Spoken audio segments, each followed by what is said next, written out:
el trabajo 3. Está relacionado con el Imperio Español, las reformas borbónicas, porque las rebeliones americanas son el producto de las reformas borbónicas, ¿sí? Cuando se empezó la independencia de América. Claro, ahí empezaron a gestarse esos movimientos de rebeliones por los abusos que tenía el Imperio Español, los borbones, con impuestos, creando nuevos impuestos, agravando los que ya estaban y controlando a los funcionarios y todo eso. Entonces, ese abuso de poder de los borbones en las colonias americanas provoca el resentimiento de las comunidades indígenas, de los criollos y hasta los mismos españoles, que se veían afectados por la política borbónica. O sea, porque los funcionarios españoles eran, como dije en la reforma administrativa borbónica, querían derrotar a los funcionarios españoles para que no se afinquen en el lugar y hagan tratados o actos de corrupción hacia la corona en un mismo lugar, ¿no? Trataban de regiones sobre lugares. Bueno, la primera pregunta dice del trabajo: ¿cuáles son las nuevas ideas que influenciaron la emancipación política? Vamos a empezar por ahí para entender qué nuevas ideas. Quizás algunas comunidades indígenas no tenían idea de estas ideas nuevas que venían de Europa, no tenían idea. La única idea que tenían ellos era de dejar de sufrir el abuso del Imperio Español hacia sus comunidades, ¿sí? Eso es la única idea. Y eso, bueno, era el sentimiento para salir del yugo español. Dice, yo voy a ir leyendo, voy diciendo más o menos cuál es la idea que tienen que poner, porque la uno la podrían resumir, ¿sí? Porque es un texto, pero concretamente tienen que poner las ideas, cuáles son, ¿sí? Sí. O cuál es el aporte para la emancipación americana. Dice el título: un impulso hacia la emancipación política. Al promediar el siglo XVIII, era evidente que Hispanoamérica marchaba hacia su emancipación. El espíritu reformador impulsado por los Borbones resultaba insuficiente para desarraigar abusos y vicios administrativos de vieja data.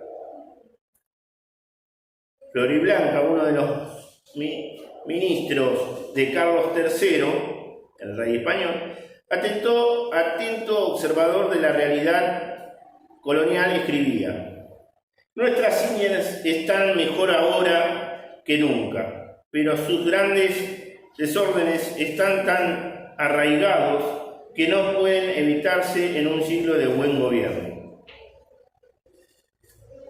Por otra parte, España estaba económicamente exhausta e incapacitada para hacer frente a las necesidades de sus dominios ultramarinos, y aunque intentó flexibilizar su política comercial con la sanción del Reglamento de Libre Comercio de 1778, no llegó a satisfacer las demandas de la población hispanoamericana. O sea, eso más o menos lo hablamos en las clases pasadas, que esas reformas llegaron tarde a la América, porque ya se querían salir de América, se quería, para controlar América, los criollos, los españoles, ya se quería salir a América de ese yugo español, de esos abusos, ¿no? Entonces ya empezó a tener ese sentimiento de separarse de España. Pero, por ejemplo, el Reglamento de Libre Comercio, para solventar algunas cosas en las colonias, no sirvió. O sea, el libre comercio, el cierto libre comercio de España llegó tarde a algunos comerciantes que querían ese libre comercio, que ya establecieron lazos con Inglaterra por el contrabando. Entonces, no les sirvió de nada. eso es lo que está queriendo decir. Esta situación fue hábilmente explotada por Inglaterra, pues su abundante producción manufacturera era introducida en los mercados indianos a través del contrabando, con lo cual mantenía a buen ritmo la producción de su industria. ¿Quién estaba creciendo ahí, económicamente y políticamente? Inglaterra. ¿Sí? Y España se estaba decayendo. No sirvieron las reformas para volver a que España sea el imperio que era, no, para nada. Bien. Algunos sectores, principalmente los vinculados con la exportación, interesados en vender sus productos a quien mejor pagara por ellos, alzaron la bandera del libre comercio, concepto diametralmente opuesto al del monopolio comercial exigido por España. Esto es lo que dije la clase pasada, o sea, era salir de ese monopolio cerrado de España para tener un libre comercio y comerciar, tanto los comerciantes americanos con Europa, ¿sí? No, así dejaban solamente con España, no les rendían. Algunos sí, y la mayoría que no, ¿sí? Bueno, entonces, acá en todo lo que leí en esta parte, ¿cuál es la nueva idea que se introduce? La del libre comercio. La del libre comercio. Pongo el libre comercio y después me desarrollan cómo fue. Eso que querían, ese libre comercio. Escuchen lo que expliqué y pueden poner eso, anotarlo. El libre comercio es una nueva idea, una cosa que querían. Sí, en América. Querían establecer un verdadero libre comercio. Igual Inglaterra ganaba más que con el contrabando que haciendo libre comercio, ¿no? Pero bueno, se quería sacar a España de encima. Por eso se dice, en la historia, muchos libros lo cuentan, que la emancipación americana está pagada con plata del reino inglés. Y que, por intermedio de las logias, entraron con sus ideas a las logias que estaban en Europa, en donde de esas logias se desprendió San Martín, Miranda de Venezuela, y vinieron a traer estas ideas acá de emancipación. Entonces, es todo un proceso. El libre comercio. Entonces, profe, España traía las reformas a América, justo cuando América estaba pasando en el... No, España. Sí, España. Trajo la reforma a América, justo América estaba pensando hacer la emancipación, ¿no? No tanto en la emancipación, ya empezó ese sentimiento de salir de desconectarse con España. Claro, de sacarse España de encima. Y esa desconexión beneficiaba a Inglaterra. Claro, esa pelea de ahí y beneficiaba a Inglaterra. Entonces, no tanto que pensaba. Empezaron a pensar. Sí. Y se reforzó ese pensamiento cuando llegaron las nuevas ideas de Europa de emancipación. Entonces ahí fue un proceso que empezó ahí. Que decayó cuando quiso decaer España. Estamos hablando de finales del siglo XVIII, principios del siglo XIX. ¿Sí? Todo fue un proceso, no fue de un día para el otro, fue un proceso. Además hay que destacar la presencia de un núcleo de población ilustrado, egresado de los colegios y universidades, integrado por profesionales y comerciantes. Este iba dando repetidas muestras de impaciencia por desempeñar en la sociedad y en la administración el papel que ambicionaba y para el que se sentía capacitado. Fue este núcleo el principal receptor de las nuevas ideas que terminaron por modificar el tono de las concepciones políticas. La población ilustrada que estudió en universidades en Europa y que pudo costarse una educación, y que estudiaron en universidades que ya había aquí en las colonias. Entonces, de alguna manera accedían a esas ideas nuevas de Europa, de Rousseau, Montesquieu, de los franceses, que los franceses lo van a utilizar para su revolución también. Entonces empezaron a a ver las cosas de otra manera. Ustedes tienen que tener esto. El tipo más ilustrado, más, no sé si más ilustrado, sino que tenga un poco de intelectual o que se informe, ya las cosas que le vienen a vender o que le muestran, no lo va a tomar así nomás. Va a empezar a cuestionar, ¿se entiende?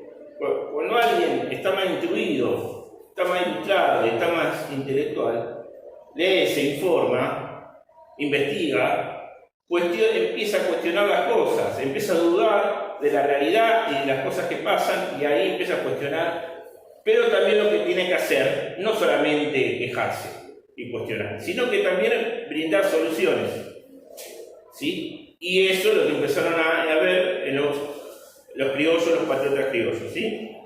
Eran tipos que tenían una cierta educación, que tenían algo intelectual y que empezaron a cuestionar la realidad del poder español en América, pero que también brindaban soluciones para eso.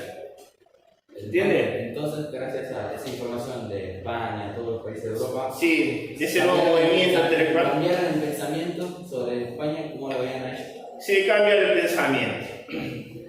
Acuérdense lo que dijimos anteriormente, viene a sumarse estas ideas,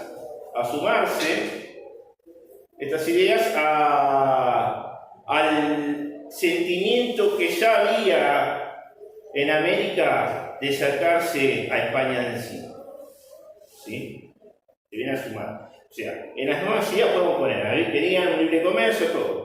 Pero también ahí, y después lo vamos a desarrollar con las rebeliones en América, que las comunidades indígenas querían salir del abuso de España. Entonces, y los criollos también, ¿sí? Entonces, esas nuevas ideas que vienen por los intelectuales se suman a eso. Empiezan a unirse y a hacer más fuerza. Bien. Entonces ponemos como nuevas ideas, las nuevas ideas que influenciaron a los intelectuales, a la gente ilustrada. Así que, bueno, ya ustedes saben que estudiaron en la universidad, entonces se formaron y empezaron a cuestionar la realidad. Esa es una de las ideas, ¿sí? El libre comercio, esa, y a ver qué sacamos más. Vamos a hablar completamente de las nuevas ideas.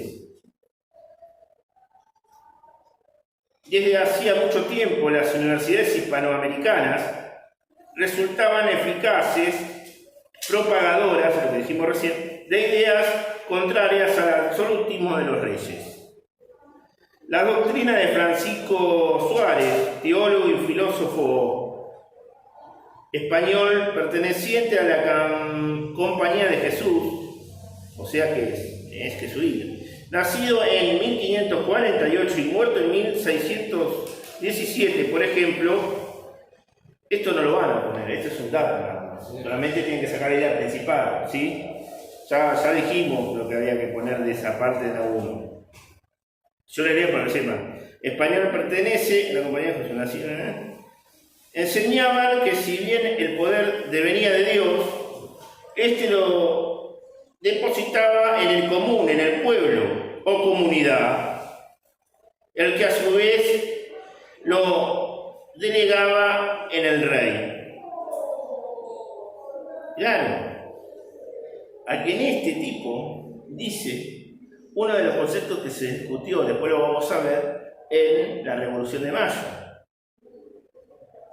Dios, el poder se lo da al pueblo y el pueblo al rey.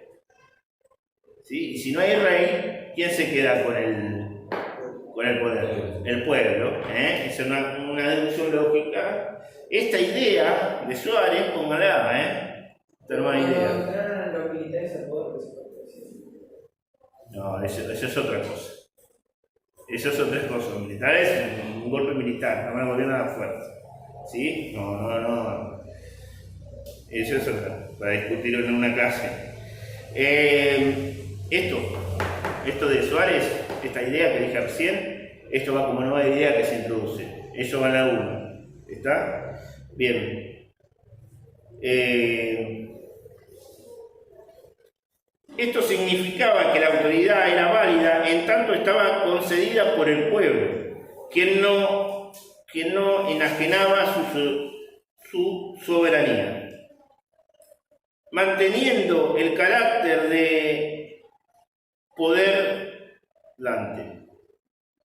Suárez sostenía que aunque el poder tome expresión por la boca del príncipe y éste en sus manos, emana del pueblo y no puede ser de otro modo que sea justo, para que sea justo, ¿sí? O sea, el poder ¿dónde está en sí? Según el Suárez. En el pueblo, se lo da al rey. Bueno, después, eso es una teoría, o sea. Entonces, profe, como el pueblo le puede dar poder al monarca, ¿no se lo puede quitar? Claro, sí. Sí. En realidad, teóricamente se lo podría quitar, pero el monarca nunca dejaba que se lo quite. Quitar en el sentido de querer resacarlo. Claro. Bueno, pero ¿cuándo se van a despertar de sacar el poder al rey? Cuando era Saxuno, Cuando se unen las clases sociales y quieren sacar al rey, es lo que pasó en Francia. ¿Sí? Porque sacaron una monarquía. Bueno, después lo vamos a ver en la Revolución Francesa, ¿sí? Pasó en Francia.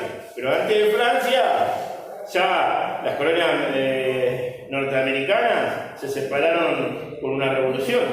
Se separaron del imperio inglés. ¿Sí? Entonces ahí empezaron las cosas de separarse, que después va a ser Estados Unidos, ¿no? De separarse del poder absoluto de los reyes. Este es un precursor, fíjense en los años que estaba Suárez. Entonces, esta idea de Suárez es una de las nuevas ideas que llega. O que empieza a influir. No era nueva porque ya estaba. Empezó a resurgir, ¿se entiende? Profe, entonces el poder de España se lo daba de América, ¿crees?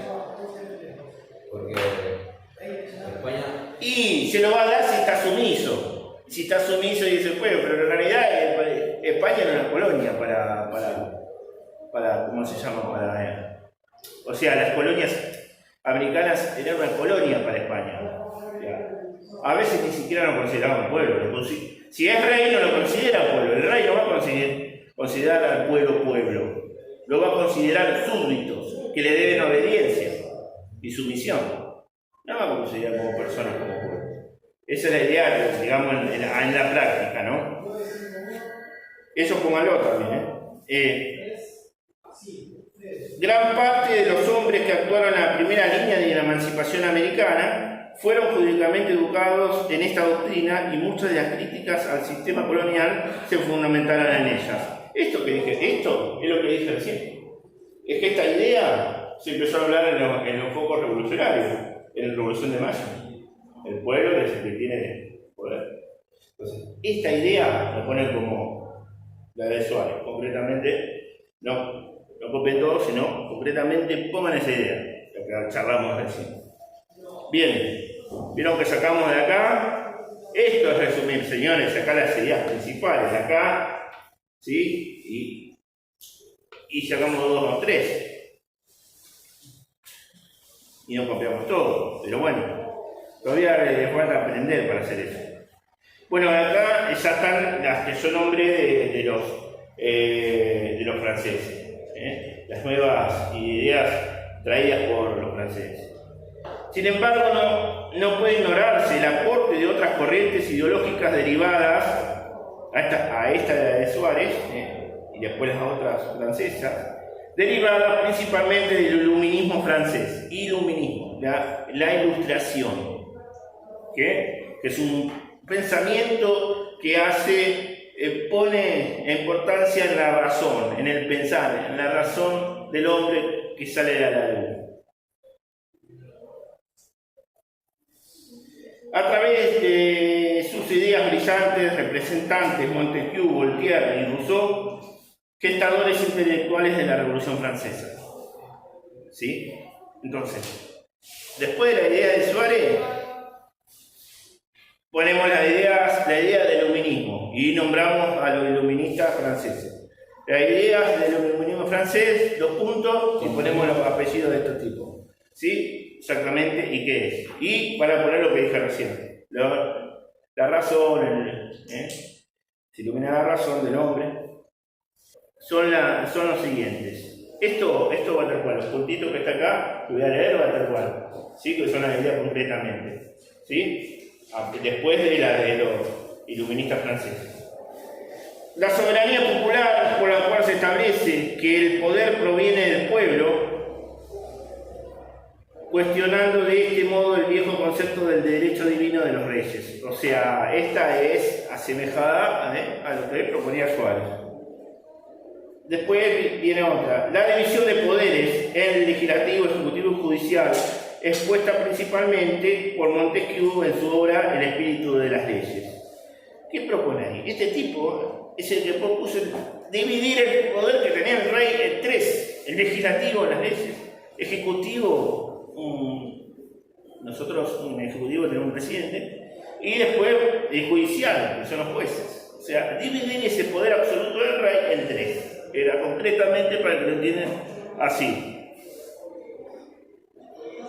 Bien, después la otra, la igualdad ante la ley. Bueno, eso, la igualdad ante la ley, ya lo decían los franceses, todo eso es relativo, entre comillas, igualdad. Porque no había igualdad para las mujeres, todavía había esclavos. O sea, igualdad para el hombre de bien, no para el esclavo y las mujeres y todo eso. ¿Sí? Esto es entre comillas. La libertad individual y de pensamiento.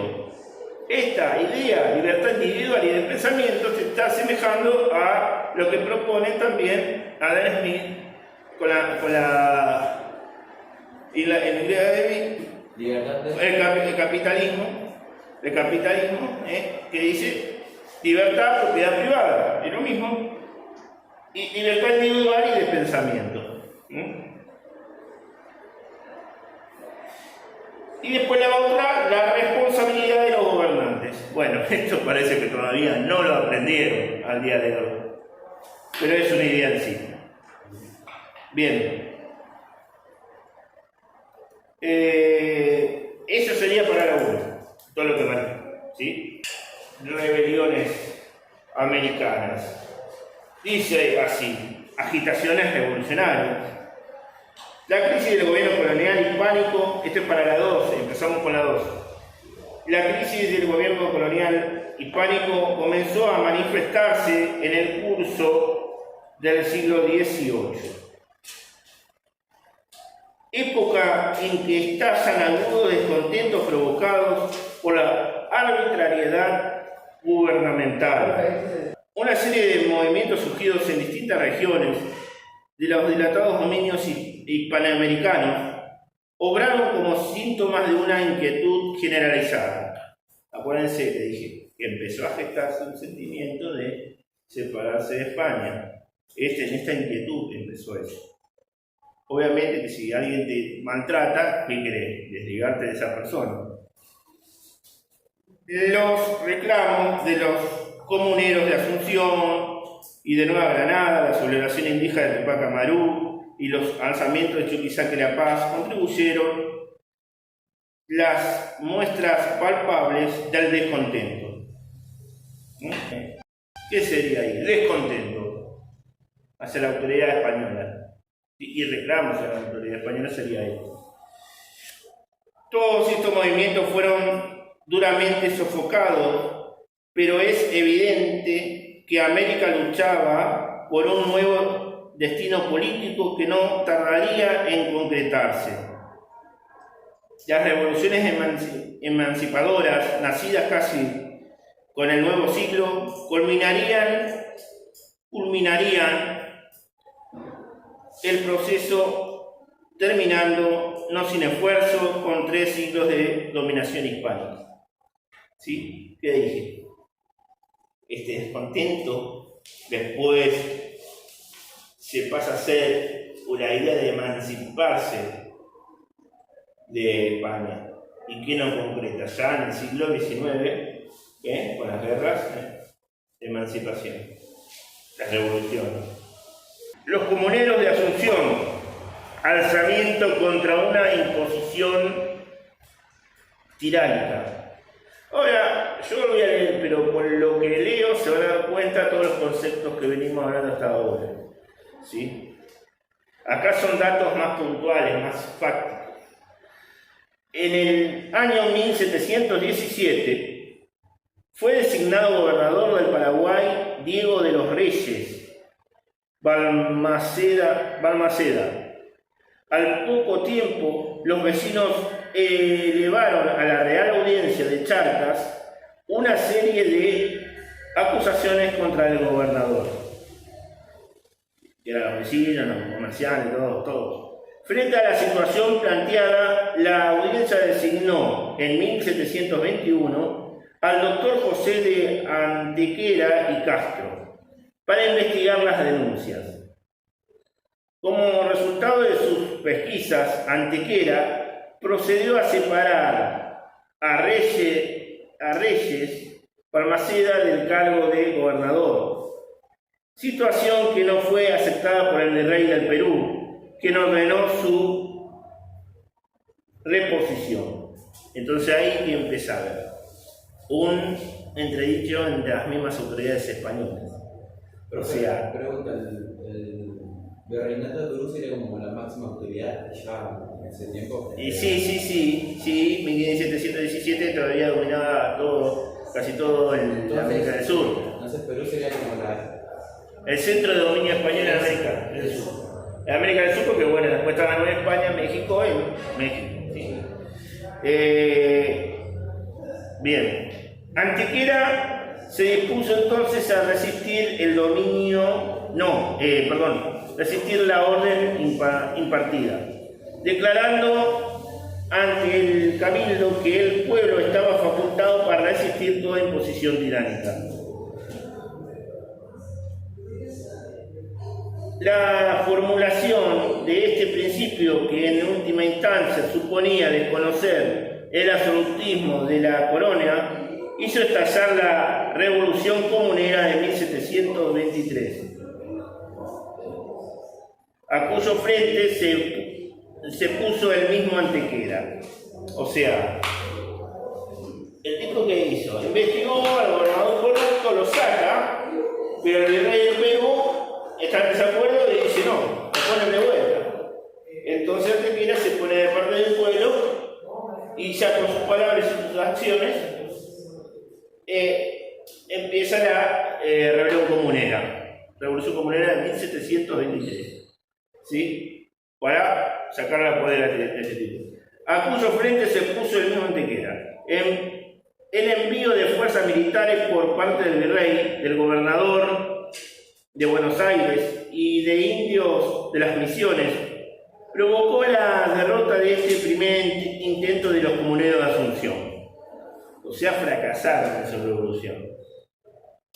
Pero no es que fracasaron. Perdieron la batalla, pero no la guerra. ¿Sí? Después van a seguir queriéndose sacar. De hecho, con el gobernador sirvió para poner la semilla de querer sacarse ese poder. Finalmente Antequera fue tomado prisionero en Chuquisaca y luego de ser sometido a proceso en Lima fue ejecutado. No obstante, el movimiento comunero habría de resurgir, esta vez debido a la acción de Fernando de Mompox, quien había conocido a Antequera en la cárcel y se adhirió a sus principios. En 1730, Mompox se presentó en Asunción y argumentó públicamente que el poder del común de cualquier república, ciudad, villa o aldea es más poderoso que el mismo rey. ¿Sí? Ahí está tomando un concepto igual casi al de Suárez. ¿Quién tiene el poder? El pueblo. Esta prédica pronto tuvo eco favorable, logrando el apoyo del cabildo para derrocar al gobernador. Finalmente, Mompox fue hecho prisionero y ejecutado, y el movimiento precursor enérgicamente reprimido en 1735. La influencia de este movimiento se hizo sentir en varias regiones. En 1762 estalla en la ciudad de Corrientes un movimiento similar a cuyas perturbaciones puso fin don Pedro de Ceballos, que por entonces se desempeñaba como gobernador de Buenos Aires. ¿Sí? O sea, ¿esto qué se dio? Para que después en los años siguientes la propuesta de Suárez del poder en el pueblo hizo que se escuchara toda la región. Claro, entonces esto es lo que dice Suárez, se demuestra con estos hechos. ¿Sí? Porque se hacen las rebeliones, si bien fracasan, pero dejan semilla de que el pueblo tiene que tomar el poder, digamos. Si está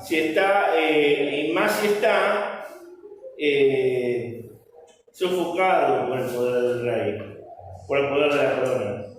Entonces, ahí ya, eso fracasaron los primeros movimientos, pero hubo focos de movimientos en los años siguientes, hasta que llegó nuestra corriente. Bien. Y a todo esto, el reinado de Perú, ¿qué opinaba? Y hasta ese momento, dentro de lo que era la corona española, que estaba decayendo la corona española en España, pero acá era bastante fuerte el poder español en el virreinato del Perú. Después, cuando veamos la parte de la emancipación, también vamos a ver que San Martín fue a emanciparlo, a sacarlo del yugo español, pero la comunidad limeña, la comunidad peruana, no quería mantenerse bajo el yugo del rey, porque le convenía más económicamente a los comerciantes, a los lugareños. Pero no le convenía al esclavo, al indígena, a la base popular, ¿sí? Entonces, eso es lo que van a presionar para que se independice el Perú. Pero hay mucha resistencia. Pero bueno, es eso que vamos a ver en clases posteriores.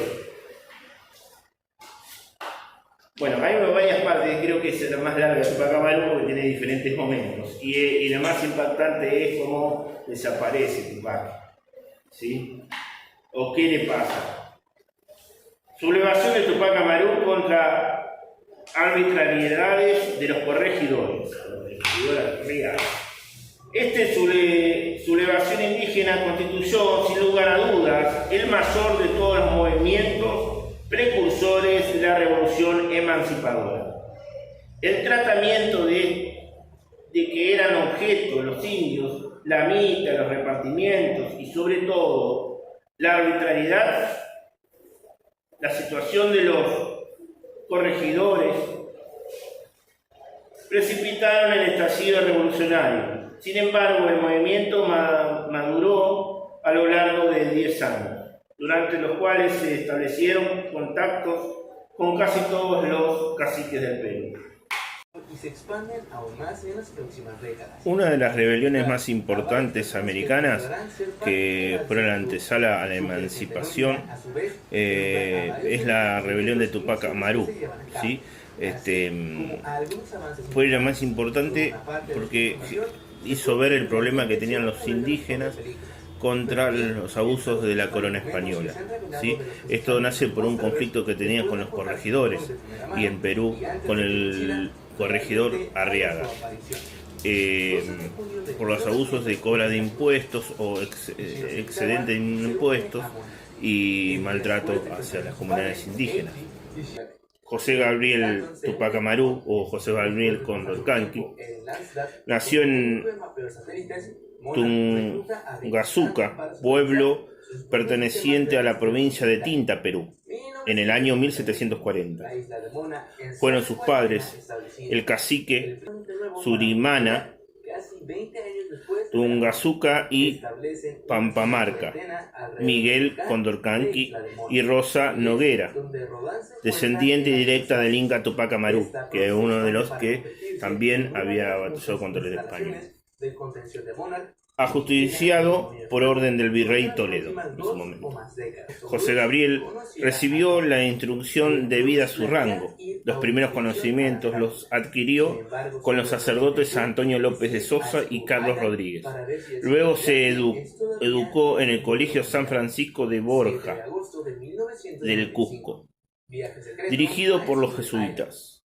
A los 20 años se casó con Micaela Bastidas, mujer que habría de influir decisivamente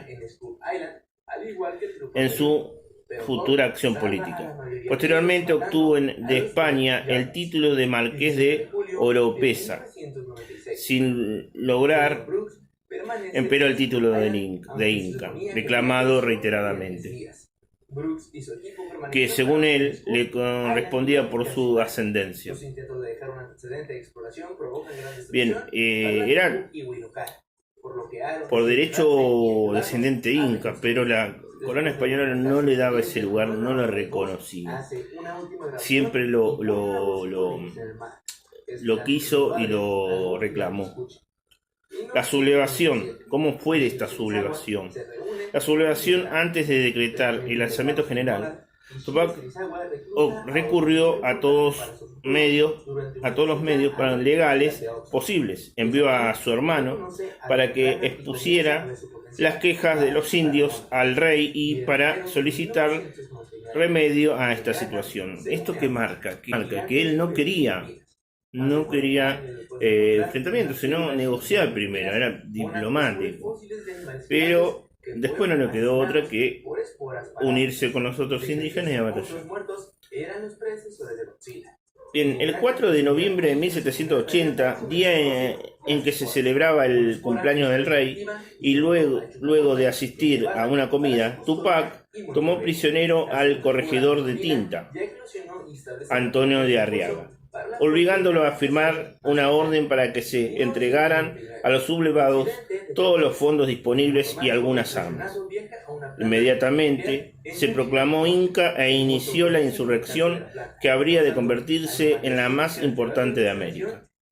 El odiado corregidor Arriaga fue ahorcado en la plaza de Tungazuca.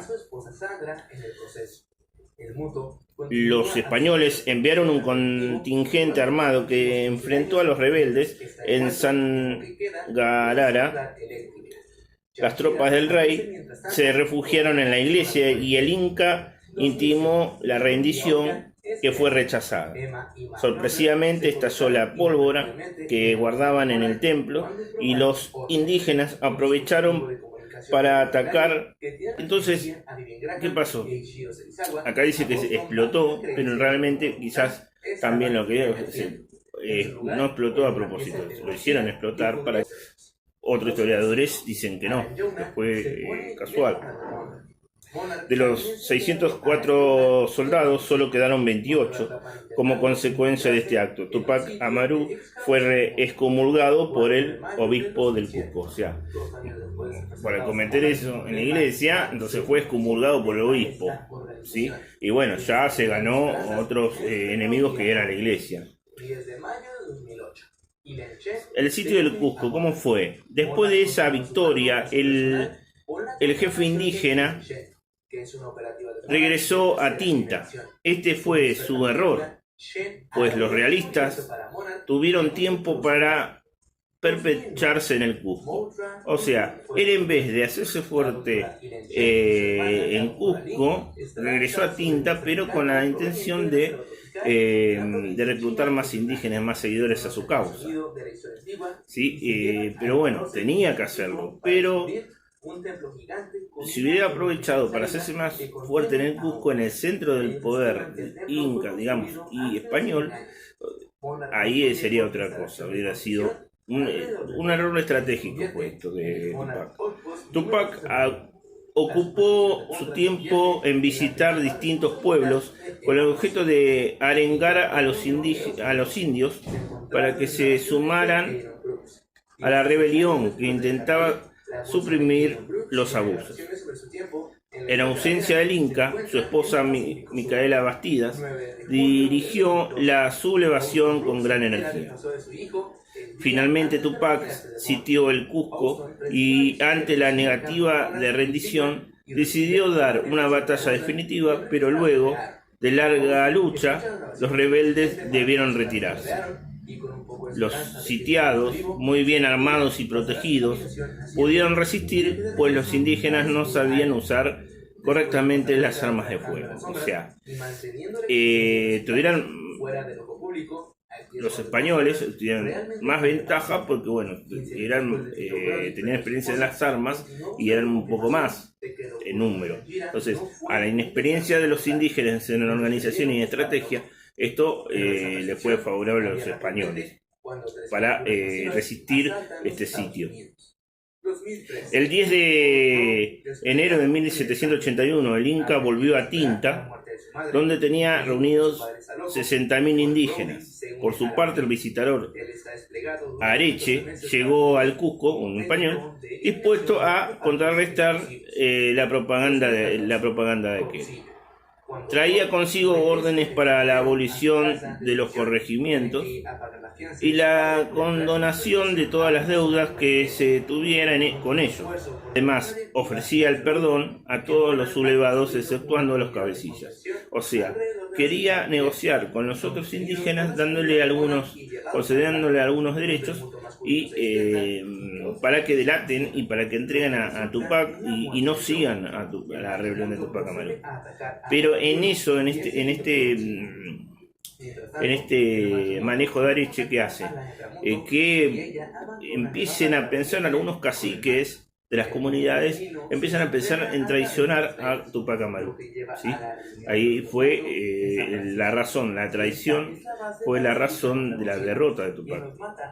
En marzo, el ejército real, compuesto por 17.000 hombres, se dirigió a Tinta.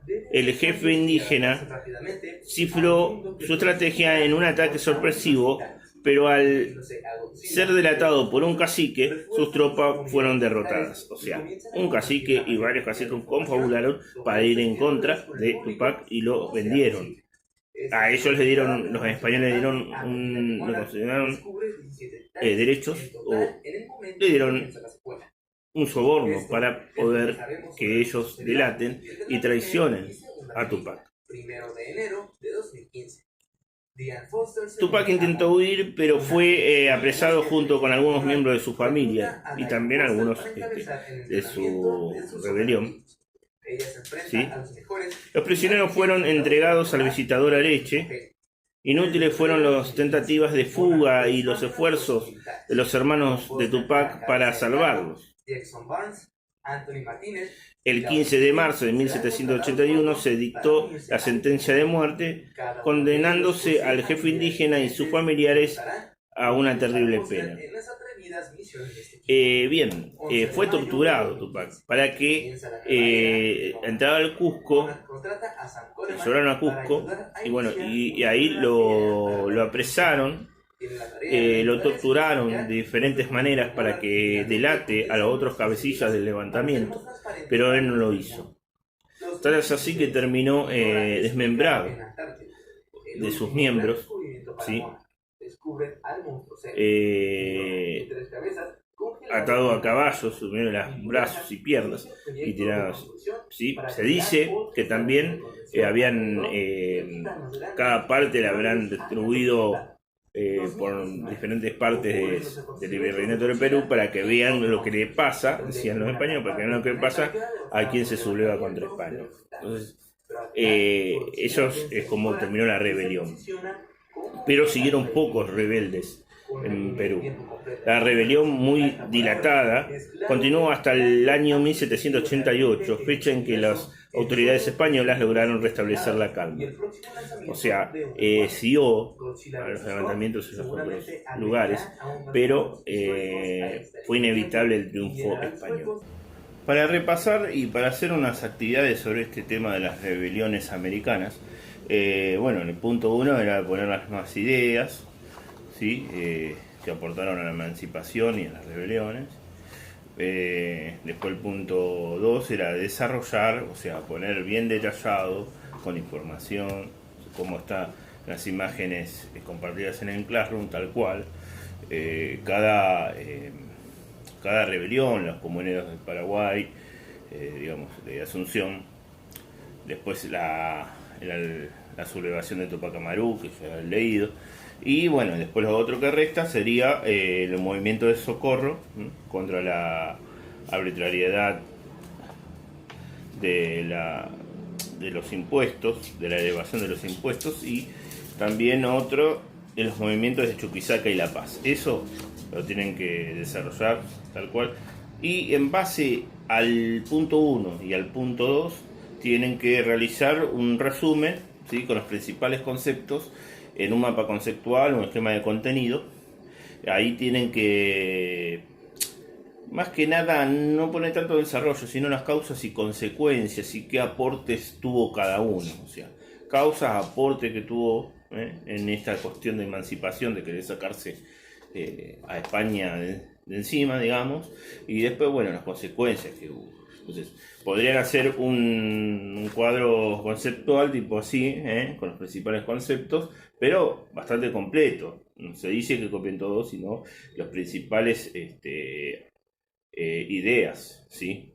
Entonces, ahí sí hace un resumen para el punto 3, porque dice realizar un mapa conceptual en base a los contenidos del punto 1 y punto 2, ¿sí?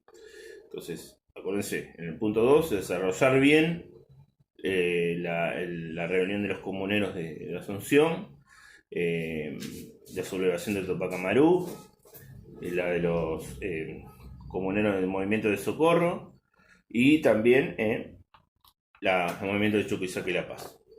Así que bueno, cualquier consulta, claro, señores. Muchas gracias.